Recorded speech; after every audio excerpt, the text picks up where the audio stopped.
tryna take it down, placeful. You just scoring mines, best the bar. All right, ladies and gentlemen, I hope you're having a wonderful weekend. Today, I want to talk about 5 tools that I wish I knew about when I started trading. We're going to be using the ThinkOrSwim platform, so it's even now too. Even if you are not new or anything, this is also a little insight in, how to use ThinkOrSwim for an options trader. I'm going to show you guys some tools, and not only the things that I wish I knew about, some stuff you guys might know about, some stuff it might be new to you, but you could kind of see how I use it. So the 5 categories I'm going to talk about here that I wish I knew, it's kind of broad, but one has to do with getting news, and an easy way to do that here through the platform. The next has to do with charting and all of the thing you could do with the charts, the option chain and certain option statistics and how to use them, stuff about the underlying asset, and then finally earnings. And I'm really excited to show you guys that. Some of you may have seen that with earnings strategy, but I want to go about, how you can find some of this stuff, but then how to also use it. So let's start with the first and easy one. Oh yeah, and make sure you guys drop your thumbs up on the video. Make sure you're subscribed. And if you don't know, we are live Monday through Friday, 30 minutes before open. It's the first link in the description and it is pinned in the comments. You could come ask questions about anything here or watch us trade live. And I use this ThinkOrSwim a lot. This is where we put our long-term portfolio. But if you guys ever need live news, if you need live stocks watching, you want to have a chat room, anything, you come. All we ask is you're positive and respectful. We're live, open to close, 7 hours a day. All we ask, you're positive and respectful. So hopefully we see you there. But here is the first one. So if you're on ThinkOrSwim, and again, one thing that you guys have to understand with ThinkOrSwim, it's a very complicated platform, but it's very, very powerful. I like it. I usually use E-Trade because it's easier, but there's a lot of stuff that comes default. So this might be here default, but this is the live news thing, but this is how you add the gadgets. But this is the next thing I think a lot of people miss out on. You come here, right here where this little plus sign is, it'll bring up this gadget thing. So if you don't have the live news one, you could put that there. And again, level 2 is market depth. That's another little quick thing you could think about if you want to get a level 2 up there. But the thing I like here for news and even option activity is trade flash. So this is something that often gets overlooked, but this is a good way to see a lot of sweeps and even option activity if you're into that. I personally take it with a grain of salt, but they do give you some big pops. It's kind of like a ghetto high-low ticker, but it tells you when there's a big block trade, tells you the MOC, the market on close. It'll tell you about the futures. It'll tell you when a big delta trade was made, but let's see if we can find an option trade. Yeah, big delta trade. So you're seeing when people buy 3,000 contracts of Square, anything, you could see all of that through here. So this is a good one to keep up at the same time as having your live news. So that's the first thing. Now, the second thing, and this is something I wish I knew with, just charts in general. One, there's 2 ways to do charts here. You could do the flexible grid, and this is great if you have, and if you have another platform, even E-Trade or Tastyworks or Robinhood, you could still download ThinkOrSwim for free. You could make an account. I think it's one of the best for a long-term portfolio, but you could use this flexible grid, and now you could turn one monitor into pretty much, a whole page of just scanning different stocks. So you could put now 3 or 4 different stocks all at the same time. So if you guys see the live streaming page, I usually keep up 4 that I monitor. So you could put up all these different stocks right here, get them there, and you could even do futures as well if you wanted to keep oil, and boom, we have everything now. So that's the first thing. But now with the individual chart, this is one of the main things it took my option trading very far. I learned this a few years ago, but at first I wasn't aware of this, is that you can chart option prices. So now here, this is the S&P overlaid with oil. Actually, this is AbiVibe, but a lot of people ask, this is what you're going to do. This is how I use it for option trading, is overlaying the stock with the actual option and the option price itself. But if you want to do that, all you got to do is you command on Mac, or you control or right click, then you come down to studies here, and then it says add study, and then compare with, and then custom symbol. So it's a little confusing. You can see right there, studies, add study, compare with, and then custom symbol. And now you could put whatever you want. They have these right there, but we want to do a custom symbol.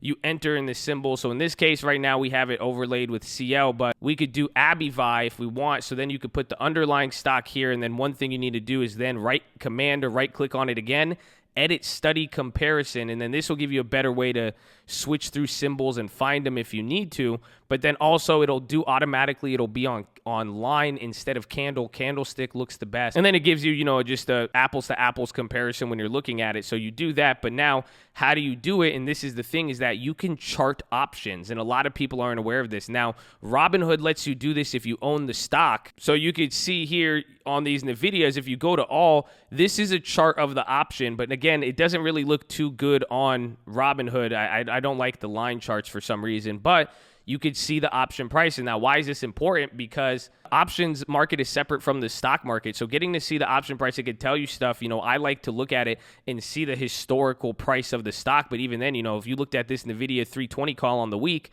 even on Robinhood, it's telling you that it's high. You're buying it at a high. There's premium, and you could kind of see where it's gone from. So if you're buying it, on the second or third day, you could see, well, how much of a premium are you paying? And that will take you a long way. At least maybe, charting them, you could avoid a few bad ones. But now this is what you want to do now with ThinkOrSwim to get now any option. And now, as you see here, if I switch it here to SPY, SPY, and come back to my chart, this is now the SPY chart. I don't know. See, why isn't this in candles anymore? See, that was the study comparison. I got to switch that to candle. But we could come to the daily chart. So again, this blue here is ABVI, and the purple's the SPY. They're overlaid, but how did I switch it where anytime I enter in a ticker here, it goes to the chart? You use the linking feature. So you see how this is red. You click here in red, yellow, blue. You set a color, so red goes to red. You see yellow will go to yellow. So I'm on the trade indicator. When you put in an option, this will bring up an option chain. You could put Facebook. Now that I put Facebook, if it's linked to red, when I go to the charts, Facebook is going to show up here. Oh, man, now it's adding all of them. Jeez. See, I don't know how. So I guess you could add multiple ones. See, I think ThinkOrSwim is too powerful. But essentially now what you want to do is you come to the option. So let's get up ABVI again. There's ABVI in the SPY. We'll change it around when we do it. But what you do here now is go pick an option. You right-click this one, and now you do send ABVI. You see here, ABBVY 20201. That's the date and expiration, C96, a 96 call. Send it to red. Now we could switch it to the minute chart if we want. It looks a little bit weird. That's a theoretical option price. I think we could remove that one. So you'll play around with it. You could remove them, but now this is the call price. There's the candle, but now here's supposed to be ABVI. It doesn't look as good. What you do, you go back here to command. You could do this all from the beginning. So again, this is the comparison. You hit the left axis and hit OK, and then boom, now it balances out. But now you see what we're talking about. The big blue is the stock itself, and this is the option price. So if you wanted to kind of compare stuff, you could kind of see how the option is moved in relation to the underlying stock. And this is something, it goes a long way to understand and observe the options, as well as, again, now understanding how to use the link chart tool. So there's that one. And now another trick I wish I learned about. And this one, again, these are all information. Hopefully you could see how you could get so much information from ThinkOrSwim. But you got to be careful with how you do it and use it with a grain of salt. But there's a few ways. But now if you come down to trade, you enter in the option that you want. It'll bring up the chain. But then you come down to today's option statistics. This will give you a breakdown of every single option on this chain. So for ABVI, it's telling you how many calls were bought and then how many puts were bought. Then there's traded at the bid or traded at the ask. And now why is this important? This lets you know about both demand as well as premium sellers. So sometimes, let's say there's more calls than puts. What happens if people are shorting and selling premium, they're more likely selling that call or put at the bid. Or if they're buying back or covering, they're buying back at the ask usually. And then again, that'll even tell you if people are panicking to get out, there's more bid sales. If people are rushing to get in, there'll be more sales at the ask. So if anything, you're seeing 23% of the calls were bought at the bid, 31% were bought at the ask, and then 44% that's in between the bid and the ask. So pretty much in between there, that's pretty much a normal order. So that's why bid and ask shows you how option sellers are behavior and also just relative demand for how people are trying to get in and out of a contract. It'll even tell you about the 52-week high on the volatility and all that. That could help you too. Again, don't get too caught up into it until you really understand, but this is enough good data to actually be kind of understand things a little bit, especially if there's, again, a big sweep or anything like that. Now, another thing, this one is really good for the underlying stock, and thankfully it's all this is under the trade tab. where you would go to the options, but you have this thing. It's usually hidden. You got to unhide this one or hit the drop down, put in the stock, but it'll tell you now stuff about the underlying fundamentals of the company to agree, or at least the metrics wise. So you can see the bid and ask of the stock, the volume right there. You could even, if you ever want to check the volume on the SPY, boom, you throw it in there. It'll tell you the change close, how much it's went there, but it's telling you the amount of shares available. This is your float. It's telling you the beta of the stock. If you guys want to look into that maybe I'll make another video on that. It tells you the 52-week high, the 52-week low, and then now here are the important stuff for some of you other guys, the dividend and the ex-dividend date. So if you're selling a credit spread, make sure it's not near ex-dividend date. If you're looking to play the ex-dividends and get some dividend stocks and how you position long-term, these dates are good. It updates a little bit late though, so it updates like the month before. So this dividend date already happened. It's February. They'll update it. The next dividend is going to be around March, by probably like mid-February, early March. It'll update, but pretty much you could use this as an estimate. If it's already showing you an ex-dividend past that's happened, you know the next dividend won't be for another 3 months if it is quarterly. But then you could also get the PE ratio and most importantly the dividend yield. So this is just good underlying information about underlying stocks. Another good thing is you come here to the Analyze tab, you go to fundamentals. So if you don't know anything about a company, you see like Abivai, we're talking about, you're like, what the hell is Abivai? You hit Abivai. This is cool because you get to see some of the analyst ratings. It's not all of them, but it tells you a little bit about it. But now you could see the main fundamental metrics here. Literally, this is usually the best. It'll tell you a company profile. So this is literally showing you now, it'll just give you the basics of what the company does. It says the company's engaged in the discovery and development, manufacture, and sales of a range of pharmaceutical products. These products are focused on treating conditions such as chronic autoimmune disease and rheumatology, gastroenterology, and dermatology, oncology, including blood cancers, virology, including hepatitis C, virus C, HCV, human ammonia. You get options trading extremely risky. You can't lose all done with your financial investment. Please, all financial advice educational purpose only. Even tell you when the company was made, but then you could get a quick rundown of their balance sheet. It tells you again the shares outstanding, the market cap, that's important, as well as the dividend payout ratio, the dividend yield, everything you need, as well as, again, the growth rates of revenue, yearly stuff. And if you want to see quarterly and see where they're doing, you'll be good to go. And now this will get important when we talk about the earnings one. And another cool thing on this tab is the economic data. So all this economic data stuff that comes out, certain, oil data, CPI, GDP, you could get a lot of it from here. You could even get, I'm pretty sure, there's the housing data, all that, even think about that Redfin data. Here's the housing starts. I don't know if you could chart them or not. Yeah, you could bring them up all right here. So look, that's housing starts. You guys remember what I said with Redfin? There you go. So think about that. That's the data there. You could also go to trading economics as well. But if you want to chart this data, it's awesome and it's all here. Again, platform's very powerful here. And now, speaking of powerful platforms, there's two more things I want to do. This is one of the next big things you could do with this whole platform.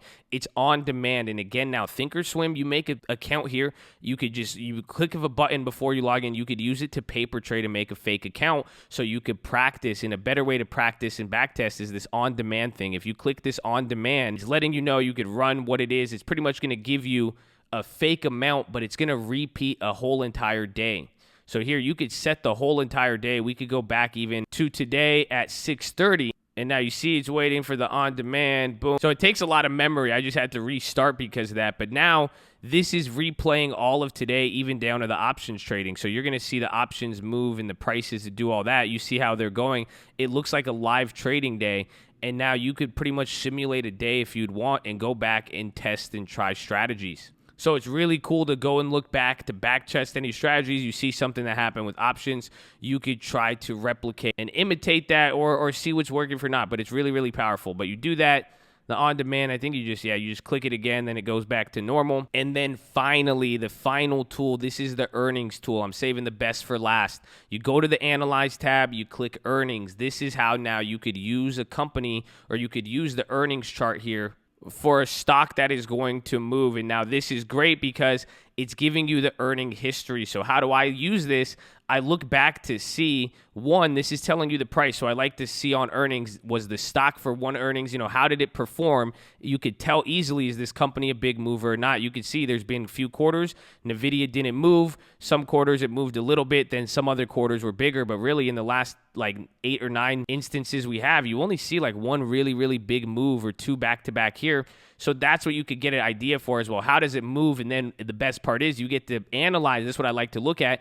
is the price before the earnings, and then that dotted line's the earnings, and how did it move after earnings, and then how did it have a continuation? What did it do? So one thing with earnings is paying attention to how does a company report and how does it move on the first day historically, but now how does it move every day after, the next week and all that? That's the first thing. Now, this next box is implied in historical volatility. So here's really one of the things you could do. This isn't, I give this one a grain of salt, but sometimes if it sticks out really, same thing with the at the money straddle. This at the money straddle is pretty much telling you what it's pricing in. We'll talk about that, but use this with a grain of salt because, again, you could see sometimes it's wrong, but this is what I like to look for. If the red is implied and then the yellow is historical, this is pretty much telling you what is implied right now. So coming into this earnings, so NVIDIA is showing us other one. Let's see a company that has one coming up like Walmart. See, so this is us right now. You see, they haven't reported yet, but now this is telling you the implied volatility is at 25%. Historical volatility is at 15. So what does that mean?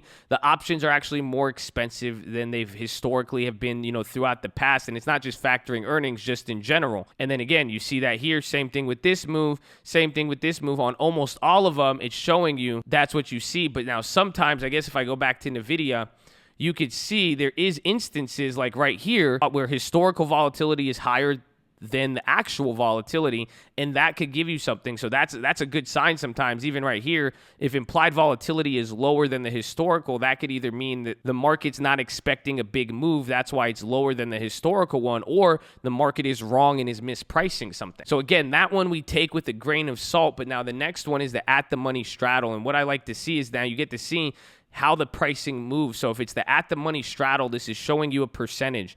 So it's pretty much saying if you shorted them, it's like the market maker data where it says, and again, that's another little trick. Come into any stock, you put it on the option chain, you see it says plus or minus. This is telling you what the market maker is expecting. This is pretty much the at the money straddle.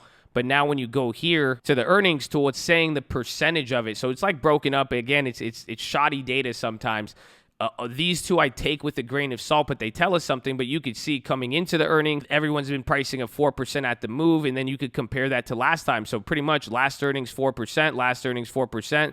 One of them was higher, but it's giving you a reference point, and that's why you usually see what happens after earnings. The at-the-money straddle price drops, and then usually so does volatility, or after the earnings and what happens, it'll make a switch like it did here because it had a big gap up, and now that move created, now it gave a bigger history of the stock shooting up, so that's why you see what happened there now. But the at-the-money straddle price, sometimes a good thing to look for, and that you can know where options were expensive, but if you see the at-the-money straddle price plummet before earnings, kind of like you're seeing here, that could be a better sign. So it went from 4.6 to 4.4. I mean, look at some other times. It pretty much stayed around 4.3 to 4.1. Here was at 4.8 to 4.8 coming into earnings. So that letting you know this is sometimes good. So even though now we see historical IV is lower than what's being implied over the last few days coming into this earnings, that the price that people were expecting has actually dropped almost 1%. So that's giving you an idea of what's happening with the options. But now this is the main thing I look for.